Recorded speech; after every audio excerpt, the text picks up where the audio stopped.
Assalamualaikum warahmatullahi wabarakatuh.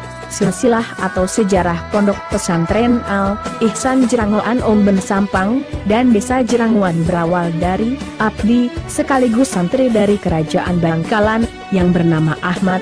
Sekian lama beliau mengabdi pada Raja Bangkalan, sampai suatu saat beliau ditugaskan oleh Sang Raja supaya berjalan ke timur daya Bangkalan. Sang Raja berkata, "Wahai Ahmad, pergilah engkau dengan restuku ke arah timur, hingga nanti engkau akan menjumpai sebuah sinar dari bumi yang tembus ke langit.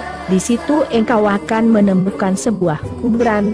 Rawatlah kuburan itu dan tinggallah di sana, maka engkau akan menjadi orang yang selamat dunia dan akhiratmu." Lalu tanpa ragu dan dengan hati yang taat, berangkatlah dia, Ahmad, ke arah yang ditunjukkan Sang Raja. Hingga akhirnya, pada suatu malam, beliau melihat sebuah cahaya berwarna biru yang terpancar dari bumi hingga menembus langit. Maka beliau hampiri sinar tersebut, dan ternyata cahaya biru itu keluar dari sebuah kuburan di tengah semak-semak di sebuah pinggir gunung, dan persis di samping kuburan tersebut terdapat sebuah mata air yang sangat jernih.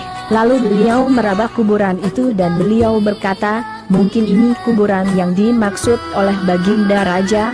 Beliau, Ahmad, termenung hingga ia tertidur, dan pada keesokan harinya beliau menebas pohon-pohon dan ranting-ranting yang ada di sekitar kuburan, dan beliau membersihkan kuburan itu hari demi hari, waktu demi waktu. Beliau lalui dengan sabar hingga pada suatu ketika beliau merasa kesepian karena selalu sendiri. Maka suatu hari beliau berjalan ke seberang gunung, dan beliau bertemu dengan seorang pengembala, dalam bahasa Madura Orenguan. Lalu beliau mengajak pengembala tadi untuk tinggal bersama beliau, sekaligus diangkat jadi santri, dan diajari ilmu agama, hukum Islam. Sejak saat itu, beliau memberi nama tempat itu dengan Jerenguan dalam arti ajarhe, Renguan dalam bahasa Madura, yang artinya mengajak atau mengajari pengembala. Dari situlah terbentuk sebuah langgar atau musola yang didirikan beliau untuk mengajar santri, dan hari ke hari santri semakin bertambah karena si pengembala tadi tiap hari mengajak teman-temannya untuk belajar di situ. Sedikit demi sedikit, santri semakin bertambah hingga akhirnya terbentuk sebuah pondok pesantren. Sampai kini pun pondok tersebut bertambah besar, sampai saat ini pondok tetap berdiri, yang mana sekarang diasuh oleh Al-Mukarram Kiai Haji Mahrus bin Kiai Haji Abdul Malik Baidowi, dan semoga pesantren itu akan bertambah besar, begitu pula pesantren-pesantren yang lain, agar supaya kita bisa mengambil hikmah dan bisa menaruh, memondokkan anak-anak kita ke lingkungan pesantren untuk menuntut ilmu agama sebagai bekal dunia dan kelak di hari kiamat, dan supaya anak-anak kita serta generasi muda tidak terjerumus dalam kebodohan hingga tidak tahu akan arti agama yang sesungguhnya.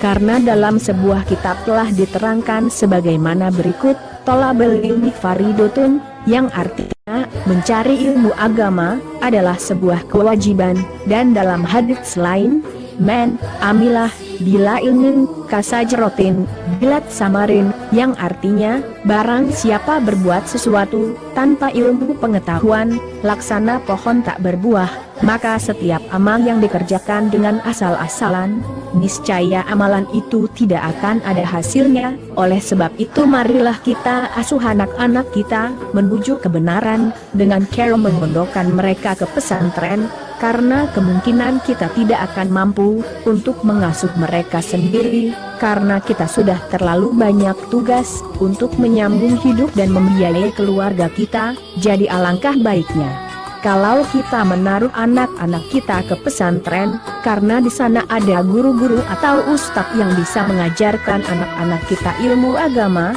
yang bisa menjauhkan generasi muda dari kejahilan yang bisa menjatuhkan mereka ke bebas. Marilah kita memberi bekal anak-anak kita ilmu agama yang bisa membawa mereka ke jalan yang benar, dan menuju ketenangan dunia akhirat. Demikianlah serangkaian kata mengenai sejarah Ponpes Alisan dan Desa Jeranguan beserta sedikit saran untuk bisa kita renungkan. Semoga ada faedahnya, dan mohon maaf bila mana ada kata-kata yang kurang berkenan di hati Anda para penonton. Al-Abror Abna melaporkan. Wassalamualaikum warahmatullahi wabarakatuh.